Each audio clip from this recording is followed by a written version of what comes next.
La cumbre de Gran Canaria está repleta de cuevas y rincones donde la sociedad aborigen que poblaba todas estas tierras hasta el siglo XV miraba al cielo. Yo lo definí así como el templo perdido de los antiguos canarios, una cosa tan importante y que hubiera pasado desapercibido durante tanto tiempo, durante tantos siglos, porque estaba oculto como un granero, ¿no? Como un pajero. Yo pasé más de 100 veces para ir a casa de mis abuelos por ahí. Yo no sabía que ya había nada, que había unos triángulos, había unas cazoletas, pero si eso está en casa de mis abuelos. Con el sol y la luna conocían el paso de las estaciones y el momento perfecto para la siembra y la cosecha. Estas gentes vienen del norte de África, como cualquier sociedad agrícola, necesitan sistemas para poder controlar los tiempos, saber cuándo se planta, cuándo hay que llevar a cabo la cosecha. Se quedaron aislados durante siglos y aprendieron a vivir con una tecnología propia de la edad de piedra. Y surge la pregunta, ¿cómo construyeron esas cuevas con una arquitectura casi perfecta? Estamos ante una cultura con unos conocimientos de astronomía brutales, conocimientos de matemática, de geometría, de óptica incluso, para poder proyectar esas imágenes en el interior de la cueva. Empezamos, digamos, a hilvanar o construir un paisaje del interior de la isla, en el que además empezamos a tomar conciencia de que se permanecían vivas muchas de las tradiciones de esta cultura, ¿no?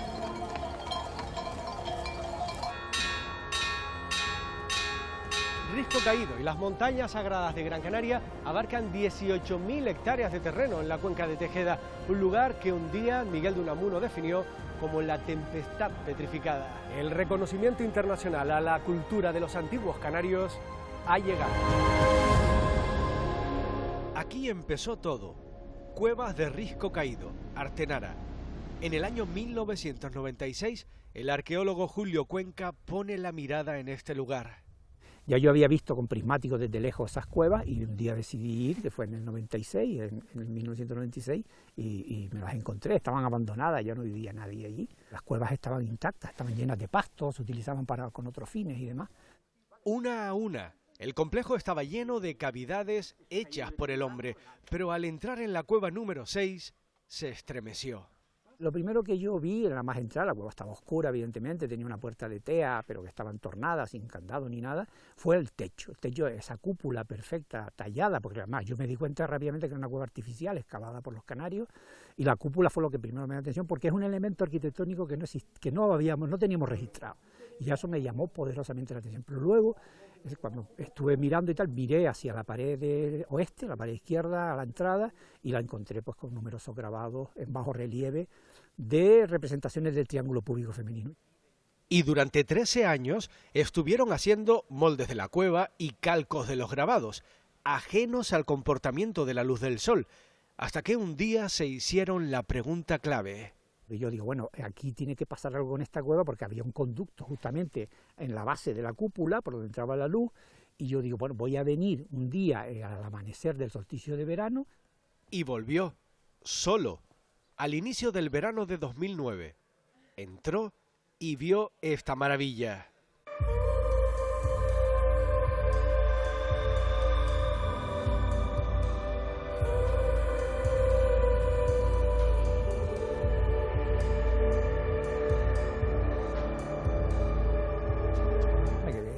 Impactado porque entró la luz y entonces con esa forma fálica que se proyectó en la pared y que realmente empezó a bañar los grabados de triángulos púbicos, a iluminarlos en una suerte de hierofanía de la fertilidad, porque el sol es el fertilizador, es el dios fertilizador, y el triángulo púbico representaba la madre tierra, ¿no? Entonces esa luz que bajaba y que bañaba esos grabados fue una cosa espectacular.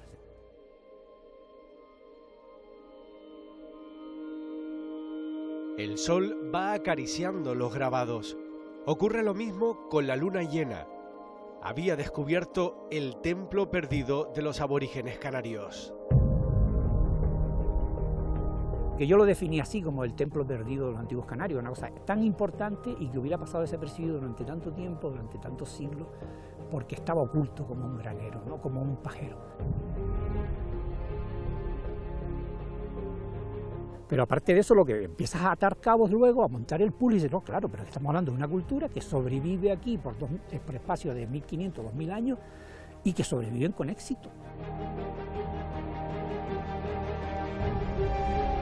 Estas gentes vienen del norte de África, en algún momento próximo a lo que sería el cambio de era. Ahora mismo las fechas más antiguas que tenemos para la isla de Gran Canaria se sitúan en torno al siglo III o IV después de Cristo. Estamos teniendo dataciones que nos permiten conocer mucho mejor la evolución, el desarrollo de estas poblaciones.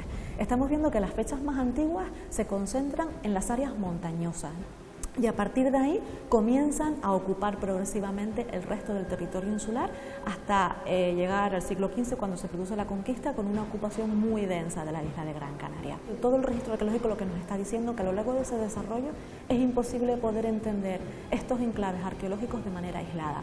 Estos enclaves arqueológicos, estos núcleos poblacionales estaban relacionados entre ellos y no vivían de una manera autárquica en cada uno de ellos. Todo lo contrario, existen interrelaciones.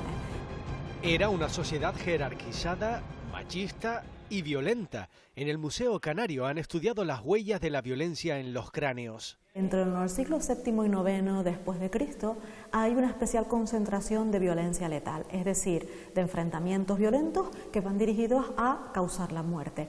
A lo largo de la historia de estas poblaciones, lo que estamos empezando a documentar es que las desigualdades sociales van creciendo y se van estableciendo unas relaciones que son asimétricas.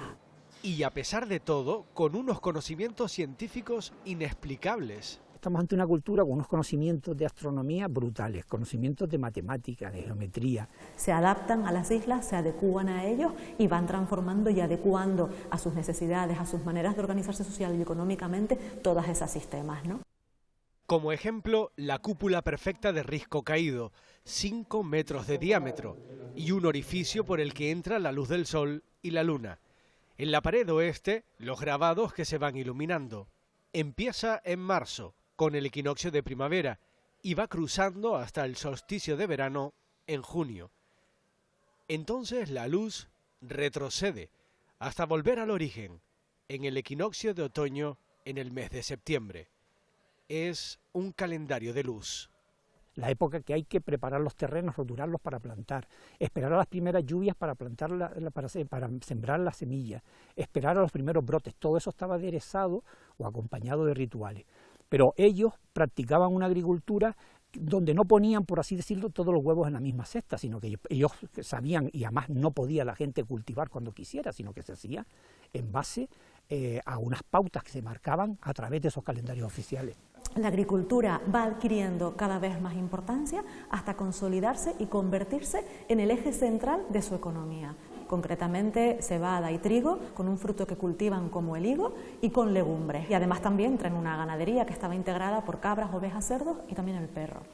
Y por lo tanto, como cualquier sociedad agrícola, necesitan sistemas para poder controlar los tiempos, saber cuándo se planta, cuándo hay que llevar a cabo la cosecha. Un calendario con triángulos invertidos, el símbolo de la fertilidad. Y una vez más, la mujer.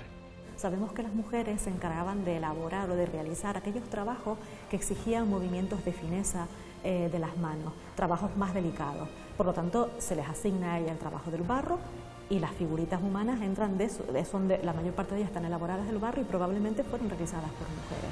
Si las mujeres hacían las propias representaciones femeninas, ¿podríamos por tanto pensar que efectivamente Risco Caído fue producto de mujeres?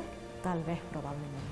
Y Risco Caído supuso un antes y un después, porque los investigadores ataron cabos, miraron a su alrededor y descubrieron un complejo entramado de cuevas y lugares donde mirar al cielo, las montañas sagradas de Gran Canaria.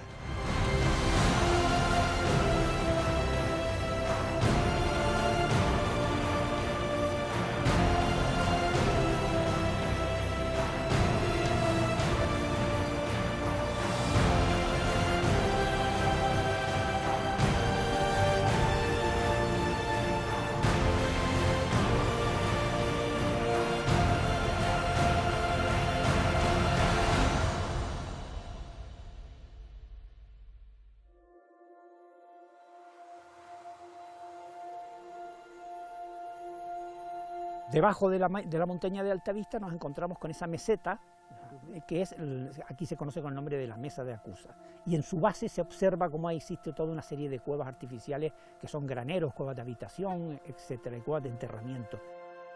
Y nos venimos un poco más hacia la izquierda, encontramos el Roquete perforado, que son cuevas artificiales hechas por los canarios, y en medio está el Roque de Cuevas del Rey, quizás el sitio arqueológico más importante, junto con el Ventaiga y con Acusa de toda la caldera.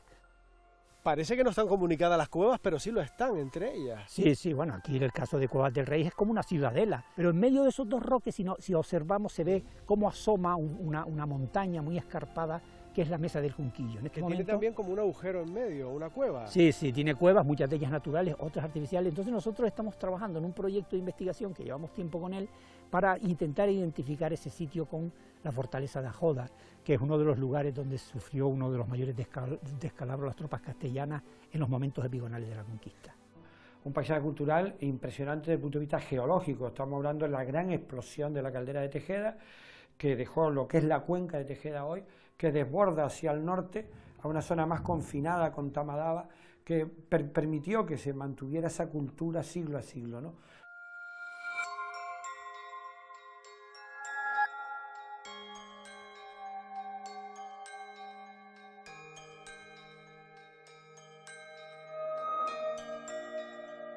Los vecinos de Gran Canaria han sabido convivir con esta herencia aborigen, casas-cuevas donde antes vivían los antiguos pobladores de Canarias. Hola, buenas tardes. Juan Cubas, vecino de Barranco Hondo de Abajo, tiene más de 80 años y está encantado de vivir en cuevas. Pues nada, vamos a tocar como alegría las campanas.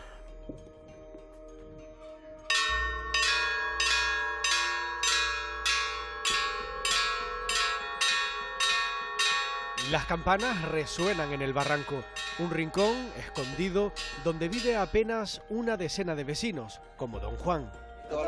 Es usted un lugareño, ¿eh? Pero ¿cuántas veces más ha grabado también? Ah, ya unas cuantas ya, unas cuantas. Incluso tiene una placa. A Juan Cubas Montes de Oca, que es usted. Sí, señor.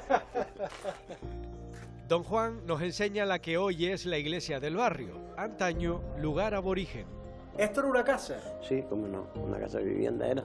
De allí una pintica blanca que allí, de allí para afuera, era la casita. Y después la profundicemos, le quitemos todo lo blanco para dejarla el color del risco. Barranco Hondo es la zona donde está el risco caído, o como aquí prefieren llamarle. Residente en el risco caído, no el risco caído, el risco caído. Ahora le dicen risco caído. Para más finura, yo no sé qué. Está justo enfrente. Aquí redonda, ¿no veis las cuadritas de las ventanas allá? Sí. Nosotros vivimos aquí enfrente, según lo levantamos de la cama, lo que vemos es el risco caído. Tienen el mejor mirador del patrimonio de la humanidad, a esa cueva que tenía dueño, Pedro Melián. Don Juan jamás imaginó que ahí había un calendario aborigen de luz. ¿Qué va? Yo pasé más de 100 veces para ir a casa de mis abuelos por ahí. Yo no sabía que ahí había nada. Allí los vecinos niños colindantes que estaban allí, pues iban a jugar, ni nadie sabía lo que había allí dentro. La primera vez que yo fui allí, que había unos triángulos y había unas cazoletas. Entonces, pero si eso está en casa de mis abuelos, le dije yo a ellos. Dice, por eso queremos comprarte las cuevas de tus abuelos. Y mira, es una maravilla lo que hay ahí dentro, hay que decir la verdad. Un agujero donde entra el sol. Qué coincidencia, la gente de hoy que tan inteligentes somos, a lo mejor, mira, por aquí no entra, vamos a buscarlo por el otro sitio. Y esto fue tan exacto que lo hicieron por una sola vez. Y así, tal cual, él mismo se lo dijo a los de la UNESCO. Y la señora que vino, la inspectora de la UNESCO, que vinieron lo dieron un brindis en Atenara, y después vinimos a almorzar a la posada de Juan Calillo. Y después por la tarde tuvimos charlas aquí. ¿Usted llegó a hablar con los de la UNESCO? ¿Con ella? Claro que sí, hablé, como no. ¿Qué le dijo? Nada, estuvimos hablando y que a ver si conseguimos de que todo eso se salga para adelante. Entonces, a ese señor director lo hice firmar en el libro de visita. La UNESCO también valora la convivencia entre el paisaje y la población. Este es un ejemplo. Aquí hay una circunstancia única en Canarias, que es el primer conjunto histórico de arquitectura y patrimonio rural que se declaró en todo el archipiélago. Y además, el único de casa-cueva. ¿Cuánto hace de eso? 25 años. Con lo cual tampoco estamos hablando ayer por la tarde. Esto es muy interesante para lo que estamos hablando de la candidatura de Risco Caído, ¿Por qué? Porque es el primer bien que se declaró en todo el perímetro. El hábitat en cueva, de tradición prehispánica, por supuesto, antes de la conquista, es muy común en Gran Canaria. La declaración de Patrimonio de la Humanidad, pues tiene que poner en valor toda esta arquitectura, especialmente aquí en Barrancondo, las características de las cuevas que mantienen prácticamente una misma temperatura todo el año. Tú te quedas en una ola de calor aquí y a lo mejor con un calor horrible en agosto en la calle y entras en la cueva y hace un fresquito, casi tienes que ponerte manta en el verano. Pues como es muro de piedra seca, donde se ha utilizado materiales de la zona, es decir, la piedra, el barro, incluso se utilizaba para la construcción el excremento de los animales. La UNESCO le ha sorprendido esa excepcionalidad del paisaje, esa riqueza cultural que aún pervive, el nivel de protección, ¿no?, de ese terreno y sobre todo ese origen, ¿no? Permanecían vivas muchas de las tradiciones de esta cultura, ¿no? La transhumancia, la losa a mano, los sistemas abancalados, el mundo de ciertas creencias, y todo eso fue configurando un paisaje que de alguna manera ya conocíamos, pero no habíamos identificado con estos valores. Esto es quizás de los elementos que tanto al Estado español inicialmente como a la UNESCO le ha llamado poderosamente la atención. Y todo empezó como un sueño. Fue un sueño, ¿no? Fue casi como una anécdota. Estábamos un día ahí con el presidente del Cabildo de aquel entonces, la prensa, y Julio Cuenca, que fue el descubridor, comentó, dice, bueno, es que esto tiene valores como para poder ser patrimonio mundial, ¿no? Pero bueno, lo largas así. Y ni te imaginas que en unos pocos años, casi en tiempo récord, estemos ya a la puerta de esta declaración, ¿no?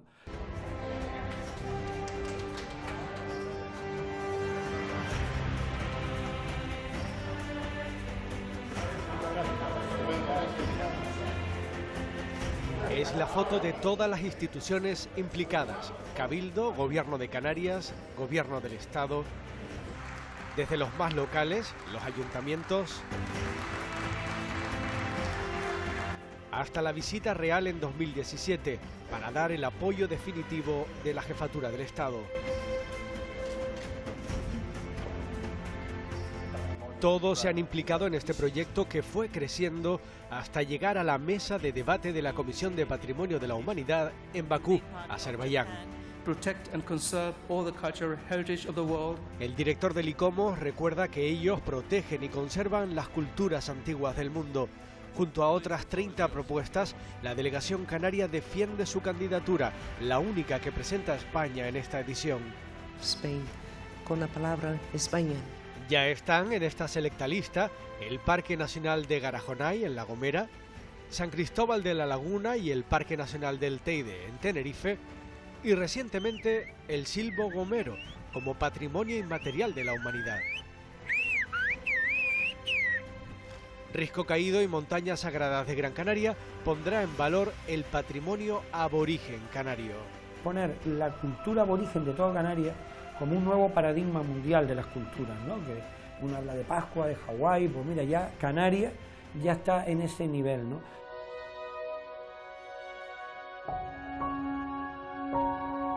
Porque lo que ocurre en Risco Caído es similar a lo que pasa en el Stonehenge, en Reino Unido, donde las antiguas civilizaciones usaban la luz del sol, o en el Chanquillo, Perú. Aquí el sol también atraviesa los montículos modificados por el hombre. Es el observatorio solar más antiguo de América. Así Canarias se posiciona en el mapa internacional con su legado aborigen. Bueno, en todas las islas tuvieron que haber dispositivos que se emplearon para llevar un control del cómputo del tiempo. Era necesario, sobre todo en islas donde se practicaba una agricultura de cereal, ¿no? Porque ese es el origen, el sentido de estas cosas, ¿no? Pero lo que no hay son mecanismos, artilugios como este que hemos encontrado en Risco Caído, que hemos encontrado otro recientemente en Tara, con lo cual se empata, se cierra un poco de alguna manera esa idea de que los dos reinos que tenía la isla, los dos Guanartematos, tendrían dos centros astronómicos principales, que sería este de Risco Caído, que es Artevigua, el antiguo poblado de Artevigua, y este que hemos encontrado en Tara, que también había pasado un poco desapercibido. La catalogación afecta a 4 municipios: Artenara, Tejeda, Gáldar y Agaete, 18.000 hectáreas de la isla. Artenara, los turistas ya recorren las calles. Vienen muchos visitantes, muchos turistas, pero al ser Patrimonio Mundial de la Humanidad estoy seguro que aumentará los visitantes. Los vecinos han ido envejeciendo y cada vez las familias tienen menos niños, eso se nota en todos lados, pero en un pueblo pequeñito de 1.100 habitantes pues se nota. Y hoy, tristemente, Artenara nada más que tiene 10 niños en el colegio. Ese es el gran problema de Artenara, pero yo creo que con el tema de Risco Caído y sus patrimonios sagrados de montaña, esto va a ser el revulsivo de estas cumbres. Tejeda, declarado Pueblo Bonito de España. Sus roques serán otro símbolo del patrimonio mundial. Estamos rodeados, por supuesto, del Roque Nublo, del Roque Ventaiga, el Roque Narices, el Flaire, por el Risco Chapín, tenemos por el Parque Arqueológico del Ventaiga, de Cuevas del Rey, que estos riscos sean conocidos no solamente en la isla de Gran Canaria, sino también en el territorio nacional y por supuesto, a nivel internacional. Galdar, expertos en turismo arqueológico con la Cueva Pintada, ya prepara nuevas infraestructuras ante la llegada de más visitantes. El primer hotel de ciudad, un hotel boutique, un hotel emblemático que va a tener pues también sector de restauración. Eso va a ser, como decía, la guinda al pastel para que el turismo ya no tenga excusa de que no quiere venir al norte. Con el senderismo, con ese hotel de la zona alta de Juncalillo, con ser patrimonio UNESCO de la humanidad en una parte de nuestro territorio como es la zona alta de Galdar. Y Agaete, con el barrio del Hornillo. Su objetivo, llevar al turista de la costa a la cumbre. Agaete es un municipio que tiene más del 30% de su suelo está protegido. Nosotros también formamos parte de Reserva de la Biosfera, promocionando ese turismo hacia turismo de senderismo, turismo cultural, turismo natural. Es como la población puede seguir para adelante y sobre todo crear riqueza en este municipio.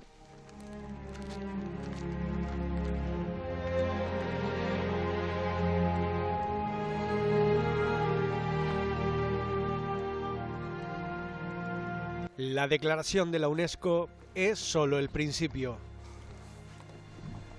Ahora nos pone una serie de recomendaciones, ¿no?, que ya nos las han mandado, que implica, oye, usted tiene un valor excepcional, usted pasa a engrosar ese listado de los grandes valores que la humanidad a lo largo de su historia ha hecho, pero usted me tiene que garantizar la protección y la conservación. Presentar ese bien a la sociedad de una manera sostenible y garantizar lo que es la conservación y la protección. Y eso se hace pues en base a montar esa fundación pública que ya está tardando, ya debería estar funcionando, en crear los parques arqueológicos, montar las infraestructuras necesarias que todavía no tenemos. Muchos de los rincones sagrados están en zonas de difícil acceso, por eso se han creado edificios como este, es el Centro de Interpretación en Artenara. Aquí se informará a los visitantes de forma interactiva, con una recreación de la cueva de Risco Caído y piezas arqueológicas de gran valor. Será el punto de entrada a la zona Patrimonio de la Humanidad, un lugar que seguirá dando sorpresas.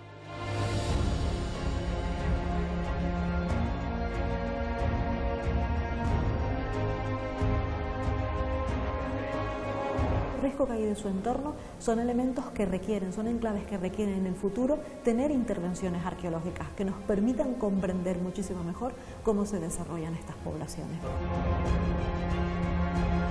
Que aquí mucha gente va a querer venir a hacer las tesis doctorales, equipos de investigación de otros países del entorno que quieran de alguna manera trabajar aquí. No solamente que hay un equipo de investigación permanente, sino que hay un equipo de vigilancia, de guarda del patrimonio de la humanidad, que hayan guías, que haya toda una infraestructura, medios y recursos humanos para que esto garantizarlo.